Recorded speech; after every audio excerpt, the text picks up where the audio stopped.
2026వ సంవత్సరంలో కూర్చుంటే కృతజ్ఞత చెల్లిద్దాం, నించుంటే కృతజ్ఞత చెల్లిద్దాం, నడిస్తే కృతజ్ఞత చెల్లిద్దాం. ఏమి జరిగినా, ఒకవేళ కీడు కలిగినా, ప్రభా ఇది కూడా నా మేలు కొరకే, నీకు స్తోత్రాలని దేవునికి కృతజ్ఞత చెల్లిద్దాం. దేవుని నామానికి మహిమ కలుగును గాక. హల్లెలూయా. ఒక దైవజనుడు ఏమంటాడంటే, thankful people are happy people. ఎవరు సంతోషంగా ఉంటారంటే కృతజ్ఞత కలిగిన వారు. ఇంటికి వెళ్ళిన తర్వాత మీ కుటుంబీకులకు కృతజ్ఞత చెప్పండి.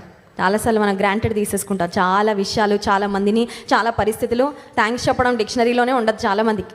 థ్యాంక్స్ ఏదో పెద్ద మాట అనుకుంటాం కదండి. ఏంటంటే అంత పెద్ద మాట అంటున్నారు. కొంతమందికి నేను థ్యాంక్స్ అండి అని మీరు చెప్పొద్దండి. ఎందుకు చెప్పకూడదు? ప్రతి విషయం అందు కృతజ్ఞతాస్థుతులు, కృతజ్ఞతాపూర్వకంగా దేవుని పట్ల కృతజ్ఞత కలిగి ఉండాలి, మనుషుల పట్ల కూడా కృతజ్ఞత కలిగి ఉండాలి. నేను థ్యాంక్స్ చెప్పినంత మాత్రం నా విలువ ఏం తగ్గదే. కొంతమంది అనుకుంటారు థ్యాంక్స్ చెప్తే మన విలువ పోద్దాం. విలువ తగ్గదండి, విలువ పెరుగుతుంది. దేవుని నామానికి మహిమ కలుగును గాక. హల్లెలూయా. దేవుని కృతజ్ఞతాస్తుతులు చెల్లించడం నేర్చుకుందాం. మన జీవితంలో దేవుడు పెట్టిన వ్యక్తులకు కృతజ్ఞత కలిగి ఉండడము నేర్చుకుందాం.